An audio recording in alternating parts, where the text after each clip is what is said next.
Hello, everybody, and welcome to episode 73 of I Wish You Were Dead, a podcast about things that used to be alive. My name is Mike, that is Gavin, and Fia. Here I Fia, how am. clean is your house right now? It is very clean. I had to do a little cleanup from this weekend. It was a party hard weekend. I'll tell you what, it damn sure better be clean because we are 28 minutes late from when we should have started recording. Oh, don't give her such a hard time. No, I mean, give her she real hard time. She did provide us with some primo footage, which if you listeners have not seen, of the was it Barrow Crawdad Festival? Yeah, bro. Yep. Bro Bridge Crawfish Festival on our YouTube channel. It was a little YouTube exclusive on there for you. If you haven't seen that, make sure to head over there and check that out. A crawfish race, which we mentioned last episode, which was very good. Oh, yeah. It was awesome.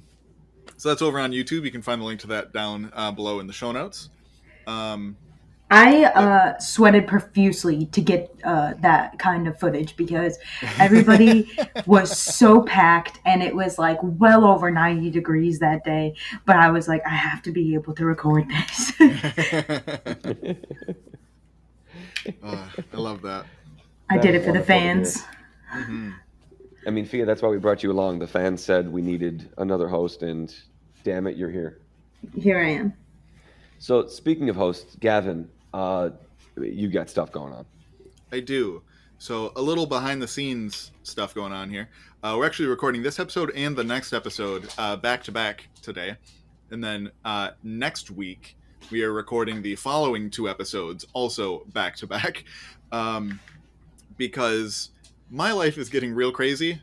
In the next 3 weeks, I am getting married, taking a little vacation, moving out of my apartment, and then moving across the country and moving into another apartment in Pennsylvania. So that's all happening in the next 3 weeks, and I don't want to have to fit recording podcast episodes and writing them in between that. So we're just going to do it all ahead of time.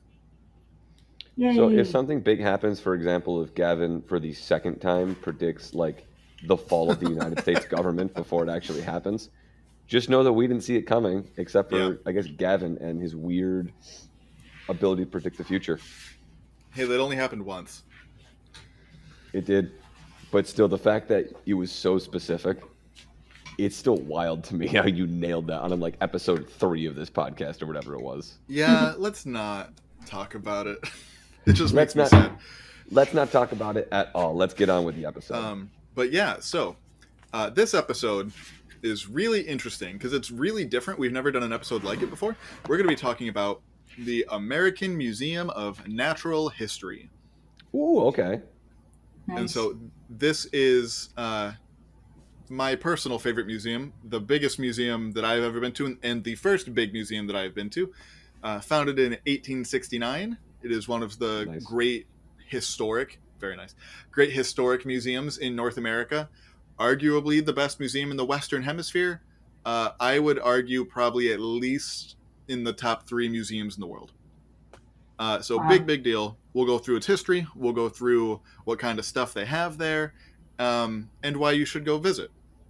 So, is there any statistics behind this top 3, or is that just your own personal opinion? My own personal opinion, plus just like how big it is, how much stuff they have. Right. Which, as I'll point out, that's why I say at least top 3. Depending on how you measure it, it's probably the best museum in the world, depending on how you measure it. Got it.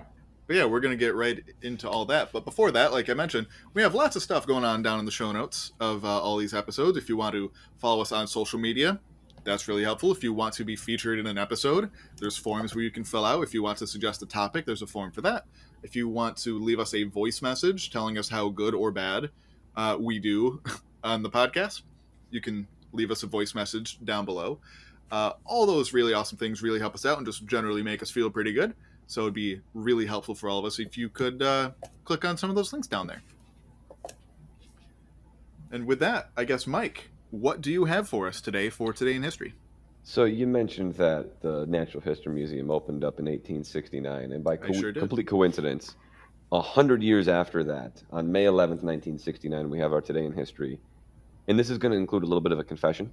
Okay. But Today in History, May 11th, 1969, the British comedy group Monty Python winds up forming. Oh.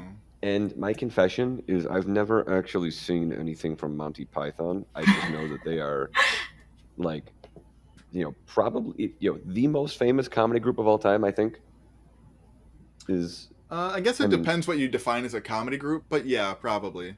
Yeah, I mean, I guess that, like, Abbott and Costello, if you're including, like, duos up there, but I mean... Yeah. Mitchell and Webb had a good series for a while. If I had to guess, if you were to just poll, a random sampling of 1,000 English-speaking, people, Monty Python's probably the most famous comedy group. So famous that I haven't seen a damn thing they've ever done. So I've seen. Yeah. It's too mainstream. It's too wow. I've seen bits and pieces of the Holy Grail, but that's pretty much it. Yeah, I've seen the one scene where like the one guy's like it's just a flesh wound as all of his arms and limbs are cut off. Yep. So I mean, everybody there, they seem like they are quite funny dudes. They've all gone on to have rather long careers, but I think depending on who you ask, like what age they are, because if you were to ask, especially somebody in North America, I think the first like comedy group that would come to mind, at least for me, is Impractical Jokers. Ooh, yeah, that's interesting. Okay, but that's definitely a younger crowd thing. If you're a little older and when Monty Python was like in its prime, then yeah, I'd say you would probably definitely think of them first. That's a good call. I bet if I think kind of one of the dividing lines is if you were to ask a young person who Monty Python is, they've probably heard of them. If you were to ask an old person who Impractical Jokers are, there's a decent chance they probably haven't. That's fair. That's just my guess. I'm not sure that means anything, but it is something to take note of. So today in history, 1969, Monty Python forms. And with that, Gavin, take it away with the meat of the episode. Absolutely. So before we get into too much of the details here, I want to put out a brief sort of disclaimer about large historic museums in general, in that generally they have a lot of stolen things in them. And the American Museum of Natural History is not an exception to that. Whether it was stolen or illegal to take at the time, and the ethics behind that, whether it's like, well, if the United States government was the one that took the land from the Native Americans and then the museum happened to get fossils from there, is the museum at fault for that? There's a lot of ethical things. We're not going to get into that. You can listen to episode 33 featuring Dr. Emma Dunn and I believe very soon to be Dr. Nasaiva Raja talk at length about that in episode 33, like I said, about decolonizing paleontology and sort of the legacy of that paleontology has. I just want to put that disclaimer out there that some of the things that the museum has, particularly in its more like anthropology, archaeology, human-centered stuff, was probably stolen. But a lot of the fossils potentially were as well. Wanted to throw that out there before, just to acknowledge it, even though we're not going to be going too far into it. Founded in 1869. Nice. And located on Central Park West, so right in downtown New York City. This is in my opinion, a must-see for anybody going to New York City who is like even vaguely interested in the world around them. So, like I said, 1869, so it's been open for 153 years. This is a really old museum. One of the oldest museums in North America. At least in terms of like natural history stuff. So this museum has amassed a collection of over 34 million specimens. That is encompassing everything from paleontology to, like I said, archaeology, anthropology, modern life specimens as well. Is there any context for that? Like some other? Are there any other museums that we know the number of specimens they have, just so we have some context? No, but I can edit this out and look that up real quick. Okay, so I looked it up, and compared to the Smithsonian Museum, the Smithsonian has just under 11 million. Wow. Which is still a lot. Wow. But so we're tripling 34 million. Yeah. Oh, God. like I said, that is everything from paleontology, geology, zoology, botany, archaeology, anthropology, and astronomy. So every kind of nature field, this museum has lots of specimens for. The big feature for us as a paleontology-focused podcast would be the Child's Frick building, which houses the largest collection by volume, so like by number of specimens, of mammal or dinosaur fossils anywhere in the world. So, as I said earlier, depending on how you quantify it, this could be the best or biggest museum in the world. And given its history, the dinosaur one surprised me. I knew the mammals one beforehand just because that's what I work with most commonly. But the dinosaurs one really surprised me because they were not super big yet by the time the Bone Wars were going on. And we'll talk a little bit more about that. But the Bone Wars, famously, we talked about in episode 6 of this podcast. And the famous feud between primarily Othniel Charles Marsh and Edward Drinker Cope. And they were sort of the two big names. There were a couple other, smaller names collecting fossils at the time. None of them were affiliated with this museum. This museum was just barely getting going when they were all doing their shenanigans. And yet somehow this museum has the most dinosaur fossils in the world. Wow. The museum campus overall is made up out of 26 buildings and takes up more than 2 million square feet and supports 225 full-time scientific staff, and all told receives around 5 million visitors per year. Big museum. Yeah. And I mentioned campus very specifically there because it includes the Richard Gilder Graduate School, which, if you are interested in these kinds of fields, this is a potential option for you. So they offer 2 programs, a Master of Arts in Teaching for Earth Science. And the program has a really strong focus on schools with diverse backgrounds and, like high needs schools, generally low funded schools. So they specialize in teaching earth science teachers how to do that because in general, New York has a lack of a lot of various, teachers of various specialties, but a lot of states don't have like an earth science requirement. So it's not like teachers from other states are getting earth science degrees and then coming to New York to teach. It's sort of, New York is like the supplier for earth science teachers that then get dealt to the rest of the states. New York leading the way in education once again. Right. And so they have that Master of in Teaching for Earth Science, and then they also have a PhD program in Comparative Biology, which is mainly centered around their paleontology collection. But what is comparative biology? Basically just, comparing anatomy of different organisms. It's basically a more fancy way of saying, like, anatomy. Okay. Sort of. But is it? It's like living organisms. Not necessarily. Okay. So, for example, most paleontologists will have taken a comparative biology class at some point, or comparative anatomy, and it basically, I have never taken a class explicitly called that, but I've taken several vertebrate anatomy classes, and it basically just takes you through vertebrates and say, this is how they sort of started as fish, and we'll learn a lot more about that next week, by the way, and sort of takes you through, how different organisms do different things with the same body parts. So also, sorry if you can hear that, my dog is dreaming, and it's very cute. Is it a bad dream? I don't think so, but she dreams a lot.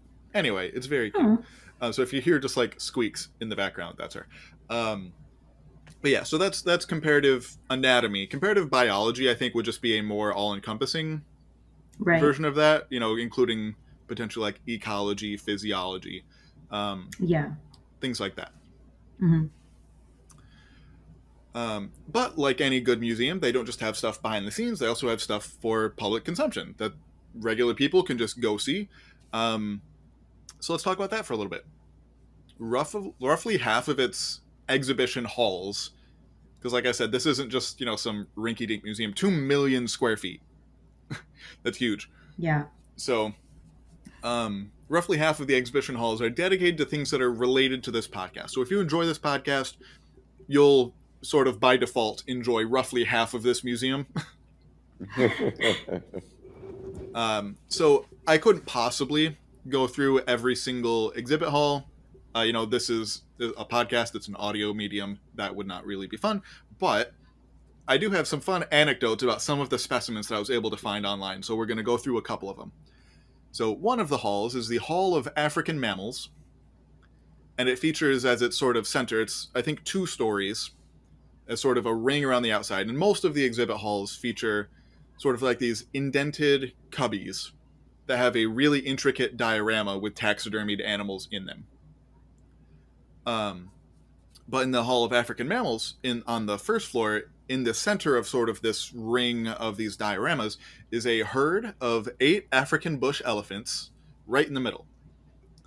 All of them are real taxidermied animals. So this is how big this room is, that it can comfortably fit 8 elephants in the middle of it. Yeah. Big, again, 8? Massive museum. I had been here when I was in 7th grade. I was at this museum. Wow. Yeah. It's a lot. Mm-hmm. But yeah, some of them are, babies, but still. Right. Yeah, all 8 of them are real taxidermied animals. One of them was shot famously by the 26th president of the United States. Mike? 26th president of the... I mean, there's an obvious guess here. I'm going to go with TR. That is correct, Teddy Roosevelt. Okay. And one of them was also... That was my guess. Yep, one of them was also shot by his son, Kermit. Wait, which I Teddy did not know that Kermit? he had a son named Kermit. Oh my god, Which was- that man. Just as fun of a fact. So there was an adult shot by Teddy Roosevelt, and then one of the juveniles, one of the babies, was shot by his son. So that is in the Hall of African Mammals. Lonesome George, I believe this was in the Hall of Reptiles and Amphibians. But Lonesome George, who was the famous last member of his subspecies of Galapagos tortoise, so not the last Galapagos tortoise, but of his subspecies, was taxidermied at the American Museum in 2012 and was on display there for a few years before being shipped to a museum on the Galapagos Islands where he belongs. But like I said, famous last member of his subspecies was taxidermied at this museum, sent all the way from the Galapagos to this museum because that's how famous they are for really good taxidermy work, and then now resides back down the Galapagos. They have a life-sized blue whale model. Another room that is big enough to fit a blue whale in.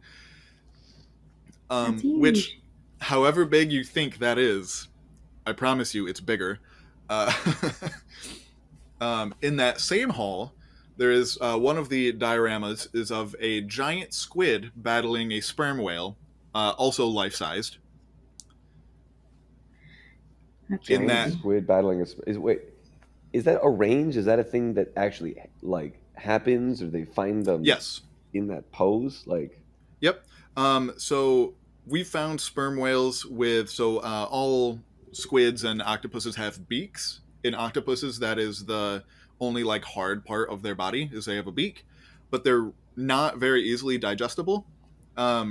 We've cut open sperm whale stomachs and found just piles of these squid beaks, and we also have found whales with big scars from on their face from squid tentacles, because they have these really nasty hooks in their tentacles that they use to grab their own food. So yeah, these sperm whales are well known to eat giant squid. Okay. Wow. Yep, so that's in the same hall as the blue whale. And then also in that hall is the only 2-story diorama in the entire Western Hemisphere. And it features a Caribbean reef. and it has a specific like individual place that somewhere in the Bahamas, I believe. But super cool. It's, like I said, an entire 2-story diorama of the entire reef from the water surface down, 20-ish feet. That sounds super awesome. Cool. Man. More on the paleontology side. They have the only known skull of an animal called Andrewsarchus, which is a predatory arteodactyl. So artiodactyls are the group of hooved animals that includes things like cows, giraffes, camels, antelope, things that are not horses, rhinos, or tapirs, but have hooves are in that group. Andrewsarchus is a weird one because it was really big and predatory, which is not usually what you think of when you think of that group of animals. So it's really unique, but it's the only known skull of it. And so this animal is sort of closely related to the whale and hippo side of it. But, and by very large, I mean very large. Its skull was almost 3 feet long and full of just these really gnarly teeth. Crazy. And lastly, for these fun anecdotes, this, I'm sure if you were a kid in the sort of mid-2000s, you are familiar with this museum because this was the museum where Night at the Museum with Ben Stiller, Robin Williams, and Owen Wilson takes place. That is this museum. Which sort of falls into the same category, at least for me, as National Treasure, where you can nitpick that movie to death all you want. It's just a fun movie. It's just a fun, lighthearted, let's all have a good time kind of movie. Yeah, for sure. I personally love that movie. It has its problems, although I did actually look up some of like pretty much anything that I could find in the movie to basically just be like, is that actually in the museum? And from what I could tell, yeah, everything, I think with the exception of like the tablet thing that brings all the stuff to life, obviously that's not real. But stuff like the Easter Island head. The tablet's not real, or the... I don't believe so. I might have been wrong, but I don't believe it. At least it might have been like a traveling exhibit, but it is not something that is at the museum currently. Oh, okay, gotcha. I don't remember how they like phrase it in the movie either, whether it was a traveling exhibit or something. I don't quite remember, but either way, if that's what they have to take some liberties, fine. Right. Fine. But yeah, so that's the museum today. But let's talk about the history of the museum.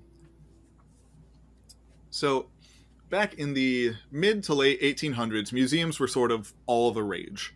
This was the times before movies, so if people wanted to go out and do something, you didn't have the option to go to the movie. And if you wanted to see something new and big and exciting, you'd go to the museum. And especially at this time, as I mentioned earlier, it was sort of dinosaur mania.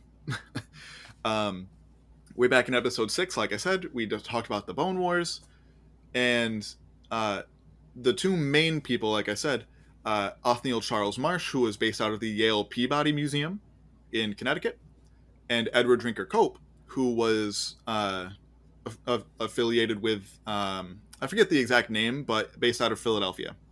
I think it was the Academy of Natural Sciences. So neither of them were affiliated with New York City pretty much at all. Those two worked for those museums and brought back thousands and thousands of specimens, particularly from the western United States. A bit before that, though, there was a man named Albert Bickmore, who was very important to the founding of the American Museum. Born in 1839, so 30 years before the museum opened. He was born to a pretty wealthy family. He went to Dartmouth. He later did a PhD at Harvard. So, especially at the time, he probably had a decent amount of money. And he graduated from Harvard in 1860. During his time at Harvard, he basically had a dream of a museum like they had over in Europe. He went to Europe a few times as a kid, and Europe, especially at this time, was way ahead of the United States in its museum game. And so he basically wanted to open a European-style museum in the United States. And And why wouldn't you? right, museums were generally, in places of, a lot of political and economic power. And in his mind, even though he wasn't from there, I think he was born somewhere in New England. But he was like, where better to do that than New York City? Because New York City, up to this point, they might have had some art museums or something, but no significant natural history museum. After years and years and years of lobbying the rich and powerful people of New York City, including some names like J.P. Morgan, Theodore Roosevelt Sr., and several people, congressmen, diplomats, people like that, he got the support of the governor of New York, who signed a bill in April 1869 to create the museum, which is not how I thought museums were made. That surprised me when I learned that, like, the governor signed a bill, because to my knowledge, it's a private, non-profit organization. Yeah, I mean, the stuff with like that big, it always seems to involve the government, like people needing to sign off on zoning permits and Right. tax stuff and everything, I guess. So, like, I guess it's not surprising the government was involved, but yeah, the fact that it went up to the governor is, Yeah. it's something, I guess. I'm not sure what it is, but it's something. So after the governor signed that bill, 5 years were spent raising money actually for the museum to, build buildings, build collection spaces, and then in 1874, the cornerstone for the first building was laid down, and the building officially opened in 1877. The museum was quickly expanded after that, and after that, all the stone from the second building, whose name I couldn't really find, but that I thought it was really fun. They kept track of where they got all the rocks from, and for that second building, all the stone came from Picton Island in the St. Lawrence River, which is, I looked it up, like 15 miles from where I grew up. So, fun fact. Wow. That was used for the second building, which was much larger than that first building, and things basically just continued from there, expanding all the way through till today. The museum kind of struggled to find a really firm financial footing for the first 4 or 5 years or so, when all the other museums had much bigger and better things than they did. So it's like, if you were the type of people to go to museums, you probably had enough money to go visit Yale. It's not that far from New York City, or also Philadelphia, also not terribly far from New York City.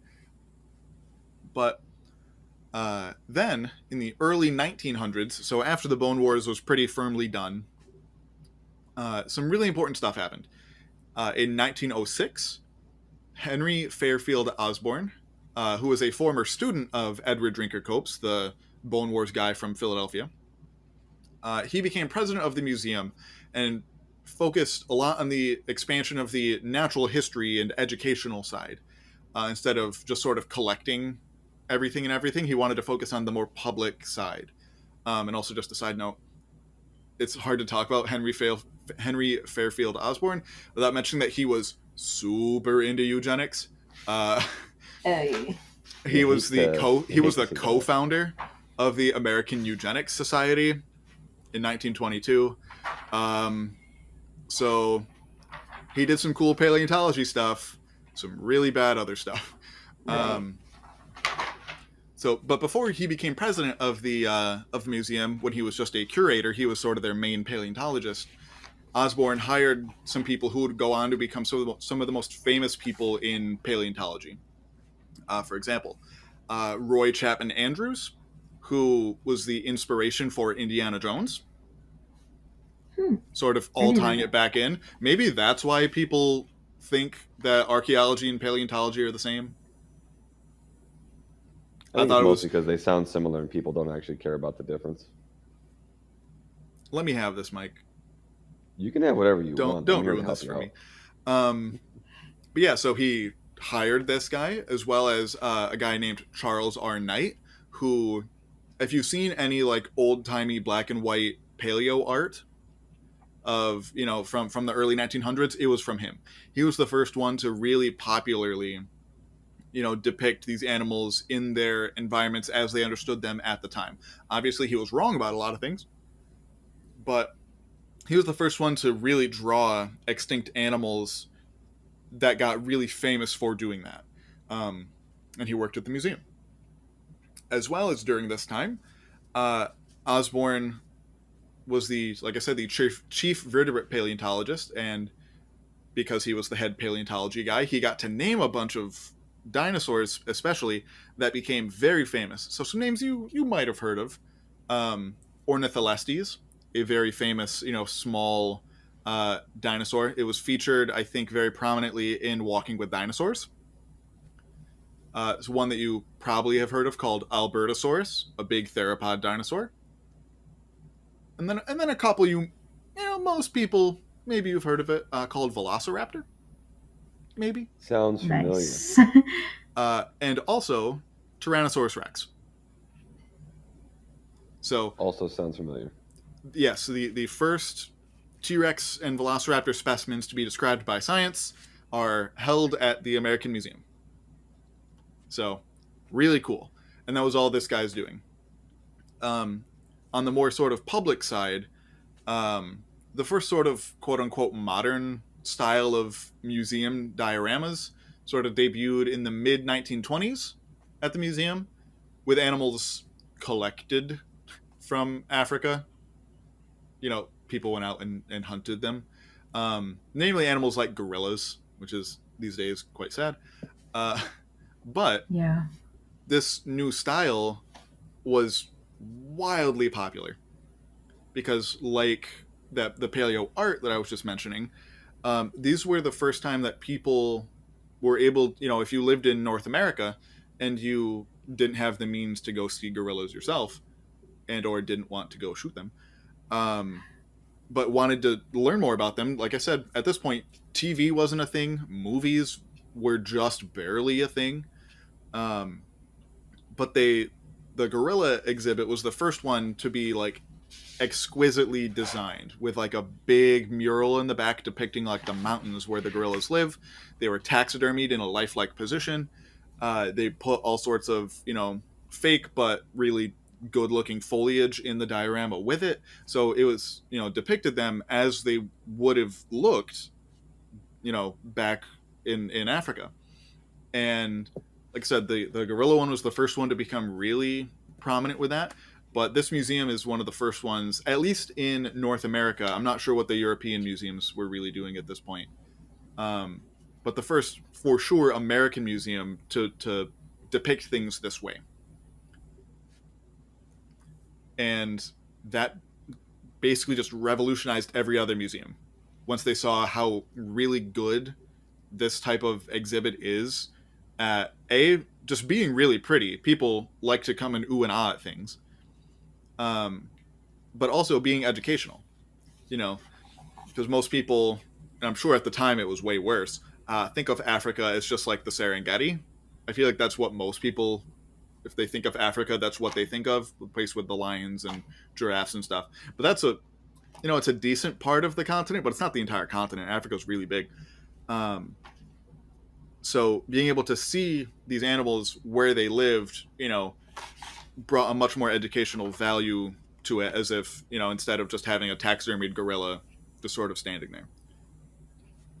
And that's why pretty much every museum you go to these days has dioramas like this. So sort of a question tangentially related to what you were just talking about.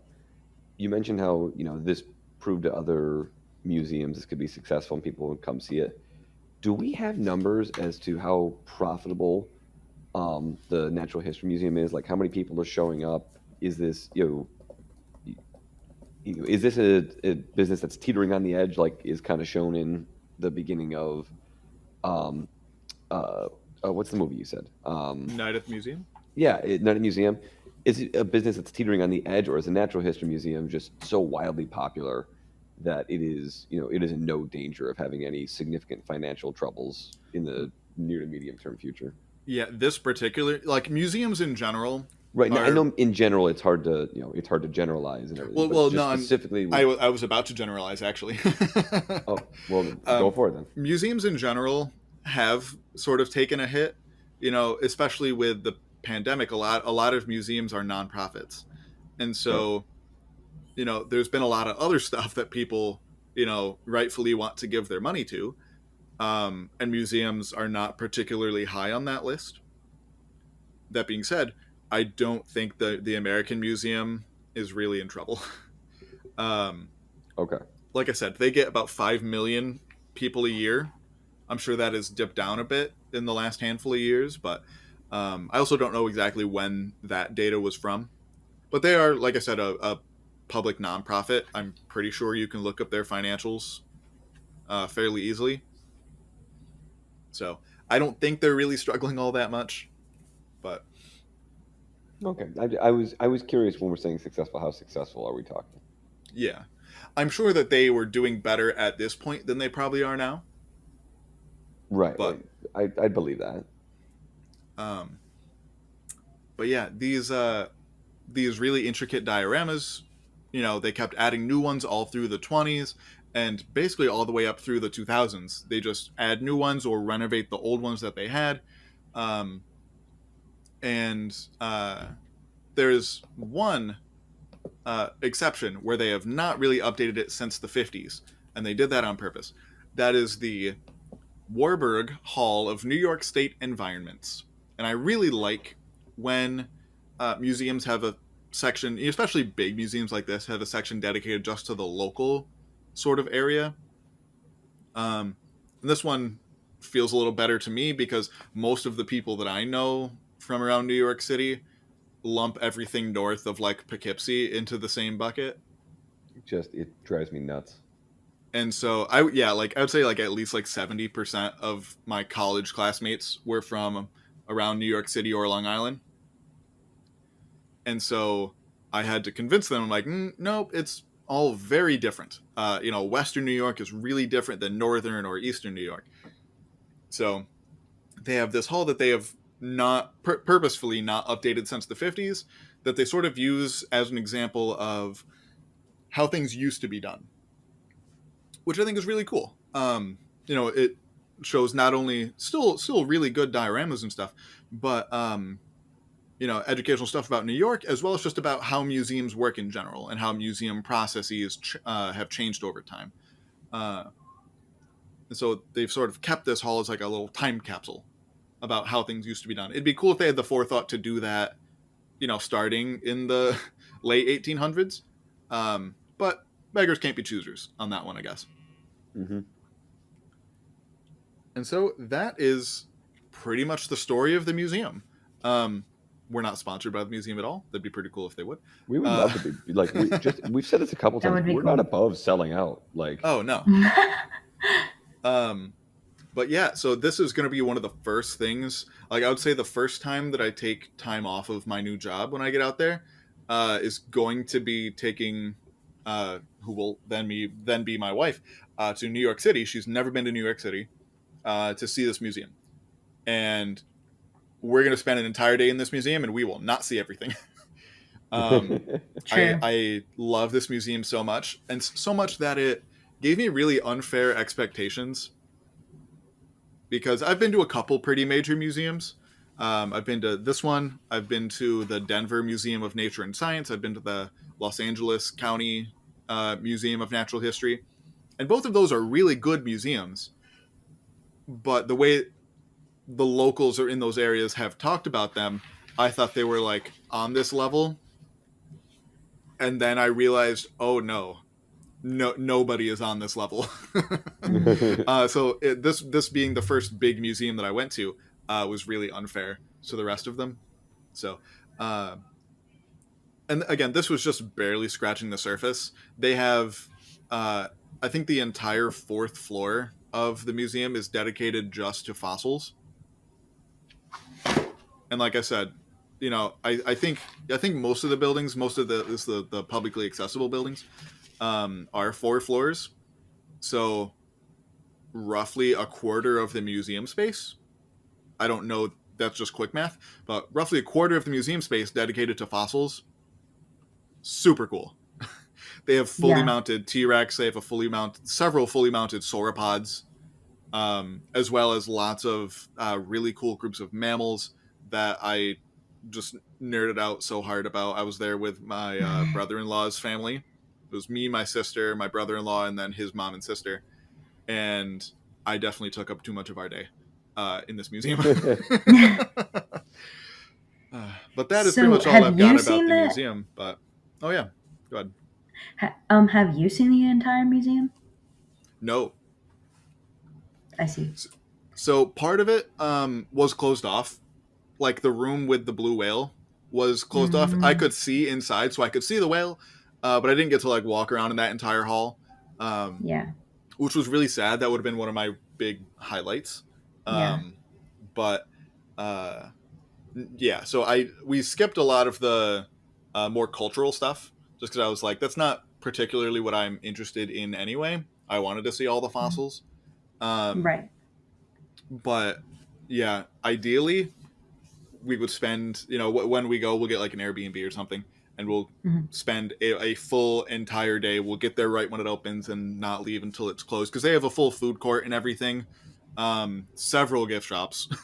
But yeah, one of the coolest experiences of my life, and I didn't even get to see all of it.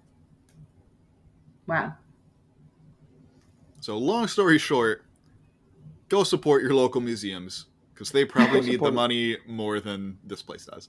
And I'd actually this was super interesting, and I'd love to. This is probably one of the more famous museums in the world. I'd love to do future episodes on other museums that are just as worth seeing. Maybe not just as worth seeing. Let's be honest here. It's kind of hard to beat this one. But other museums might have a larger range of things. So, for example, like the Smithsonian also has a really big technology side that this museum does not have.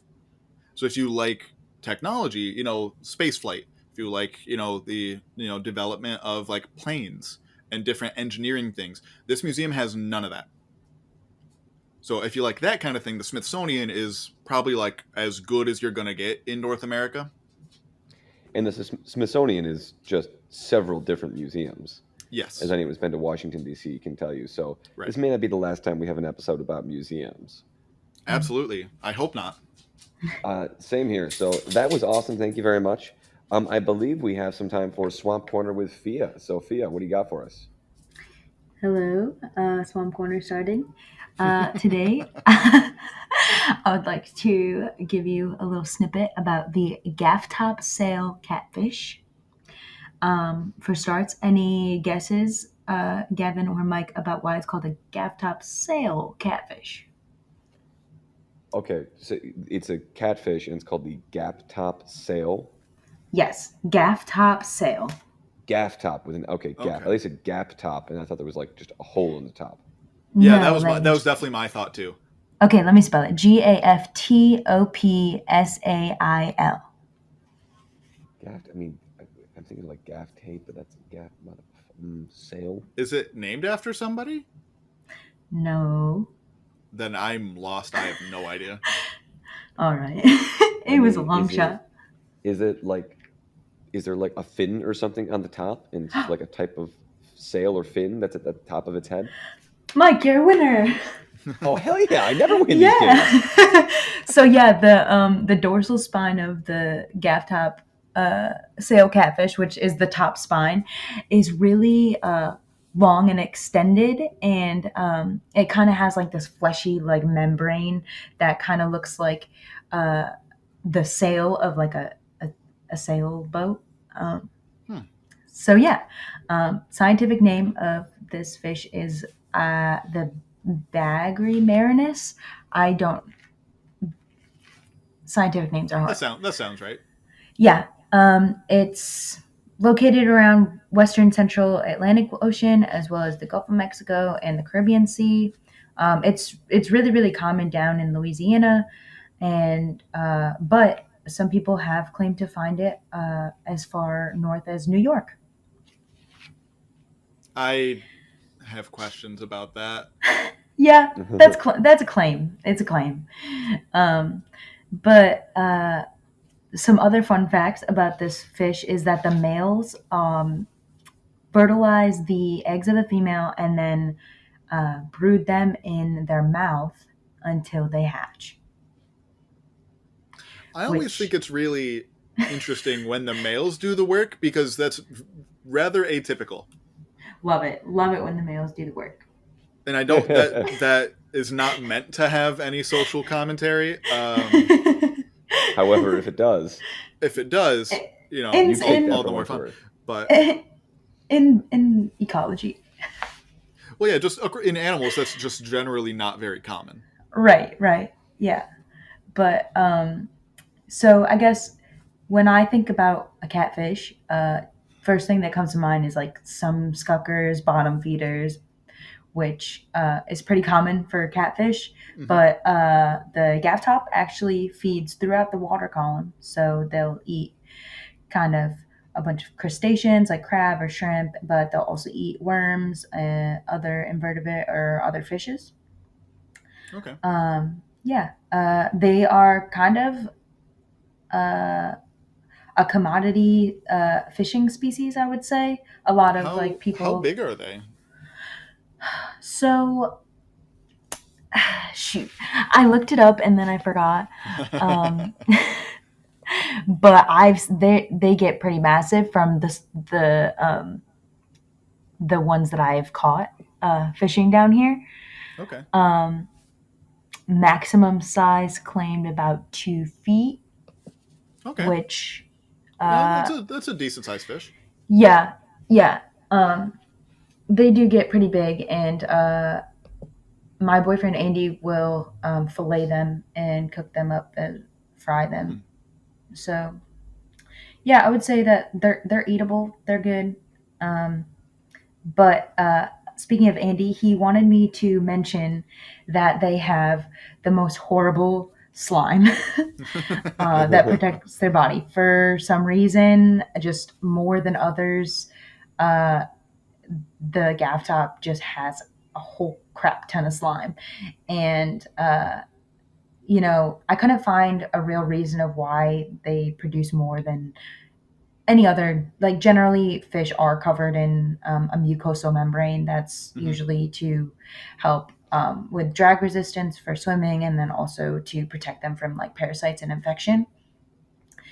But I couldn't really find why they have more mucus than others. But I did like find some scientific articles saying that they have excessive mucus.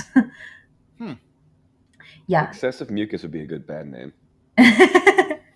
Gross. And then the last thing about them that I wanted to share is that they have a long venomous spine that can cause very painful wounds.